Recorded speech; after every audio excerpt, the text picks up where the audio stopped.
What's going on? What's going on, y'all? You know who it is. You know what it is, man. It's your boy Big June. I'm back with it. Here with another episode of Big June Sports Talk, man. Where sports discussion becomes sports debates. Where we discuss the good, the bad, and the ugly. Everything and anything in the sports world, I touch on this platform, man. Before I get this episode off, hit that like button, hit the subscribe button, tell a friend, tell another friend. We can discuss it, debate about it, however you want to go about it. You know what I'm saying? And shout out to my New York Knicks. Crucial game 3 out in Miami. Hopefully we get the job done. Julius Randle, Jalen Brunson and company. Go down there in South Beach and handle business. You know what I'm saying? Ain't nothing about ain't nothing personal right now. It's strictly business out there on that road trip, man. So, you know, my New York Rangers fell to the crosstown rivals, New Jersey Devils. Shout out to the Rangers, shout out to the Devils. And, you know, hopefully we could rebound and come stronger than ever and hoist that Stanley Cup. It is what it is, man.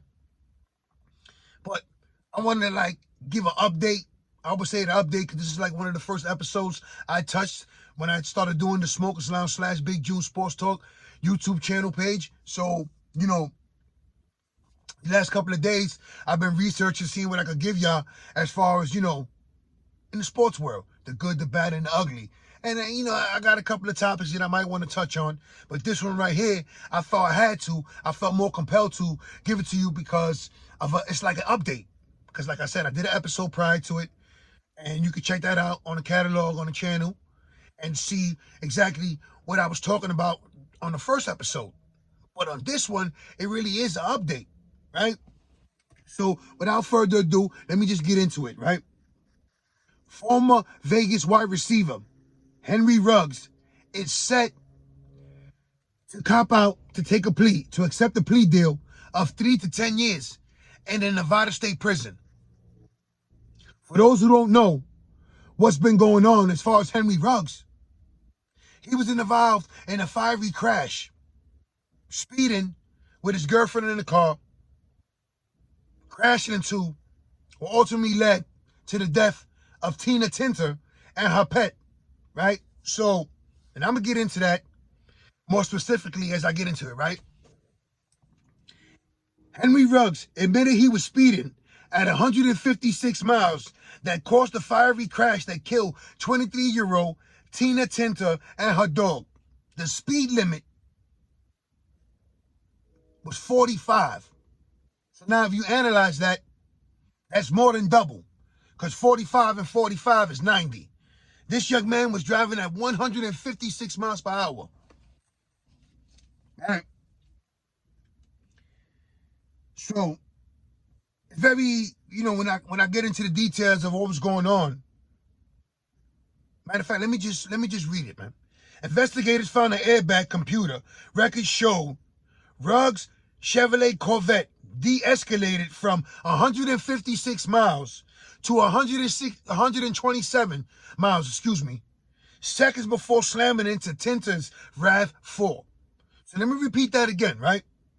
Investigators found airbag computer records show Ruggs' Chevrolet Corvette de-escalated from 156 miles to 127 miles, seconds before he slammed into Tintor's RAV4. Now, as far as the plea deal, it's expected to be 3 to 10 years. Ruggs waived a preliminary hearing with the agreement to admit that he drove under the influence of alcohol causing death, which is a felony. A 6-month sentence for a guilty plea to misdemeanor manslaughter will be folded in with a 10-year sentence.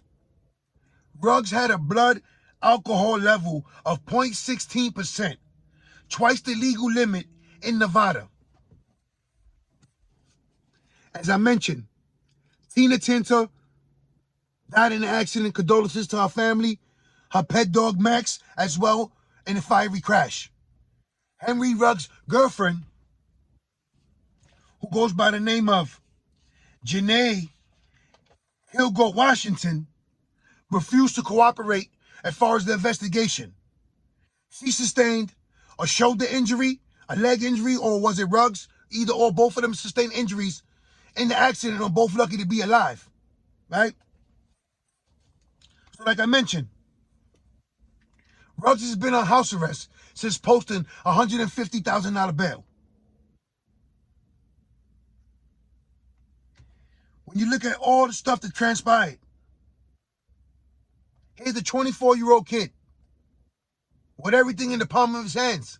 Just got drafted, coming out of an elite program, Alabama, with the whole world in front of him. Soon to be a star wideout, getting paid handsomely from an NFL franchise. And you threw it all away, just like that. One night of speeding, drinking and driving. They were at a party. From there, they went to a friend's house and continued to drink. This is a lesson for all you young boys out there coming up, looking to become the next Henry Ruggs. Or question yourself, do you really want to become the next Henry Ruggs who's scheduled, to be sentenced to 3 to 10 years in a Nevada prison on May 10th, right before Mother's Day? The irony for the family, the Tintor family, condolences and prayers, who lost their daughter, 23 years old, on that fatal crash.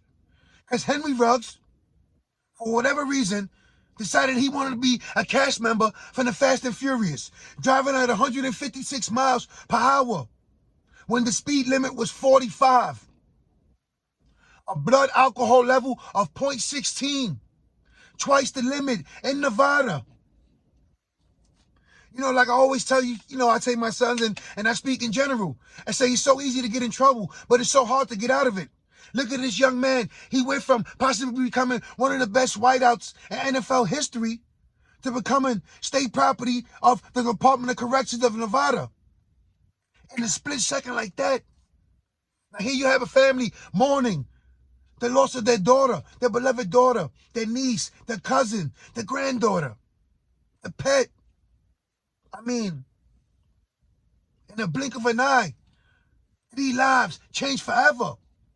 Because, Ruggs, he has to live with that. He has to bear the fact that he killed that young lady in an accident that could have been prevented. You could have called the Uber. Someone could have called the Uber. Doesn't professional teams, advocate for you getting a Uber driver and have him on speed dial?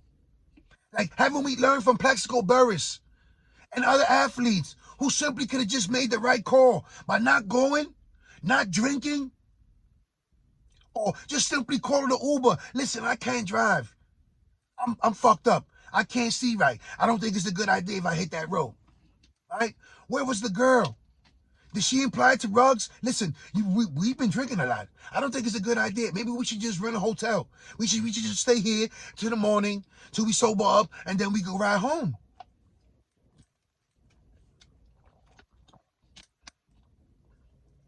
I know every day this young man wish he could take back those actions. Wish that he could somehow backtrack and not drive at 156 miles per hour. You're driving at 156 miles per hour, not a care in the world. You didn't have a care for yourself, your passenger, which is your girlfriend, who you share a kid with, the mother of your child.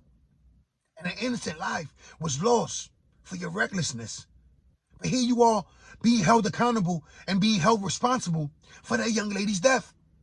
And you admitting to it is the first step. And hopefully you do show compassion and remorse for your actions when it's time to face that victim's family in court.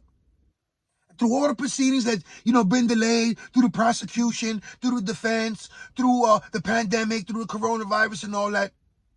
Here he is, a 24-year-old young man, ready to face the music, ready to be sentenced after accepting and admitting on a plea deal for 3 to 10 years, for admitting that he caused the crash, driving under the influence at 156 miles per hour, recklessly, with, it's just crazy knowing that you go from a star football player in the University of Alabama, you get drafted in the first round, you become a millionaire. Your family's life has changed for the better. And all of a sudden, you're in a nightmare, stuck. Now this nightmare doesn't end to 10 years because you still be in jail, just minus the bars. Because you always got to live with the fact that you took that young lady's life. And as a man, as a person who has compassion, as a father, as a brother, as an uncle, as a grandson, I see what's going on. But I see both sides of the spectrum. And I'm not here to knock on you, Henry Ruggs. But this is a lesson for all you young boys. And I'm pretty sure that you really are remorseful for this action that took this young lady's life. And you can't take that back. But the steps to move forward, as far as repairing your life, once you do get released from prison, it's, it's up to you, Henry Ruggs. And again, this is a lesson for all you young athletes trying to come up. Looking at it, and everything is a party, that it can't happen to you, that you won't be affected. And the actions that you do affect others, as you can see clearly on this episode right here. It is what it is, man. Condolences again to the young Tintor family and beloved dog Max, and hopefully Henry Ruggs get his act together. I'm praying for you, I'm praying for your girlfriend, I'm praying for your child, as you're about to embark on a nice, hard journey in life that was self-inflicted. And hopefully these 10 years in prison gives you the wisdom to move forward in life and correct your mistakes moving forward when you do get released, young man. It is what it is, man. All my family and friends in New York, stay sharp, stay blessed, stay alert, stay on point. Some of y'all getting released, some of y'all just turn yourself in and go do a bid. It is what it is. We praying for you on this side, man. I'm out of here. One.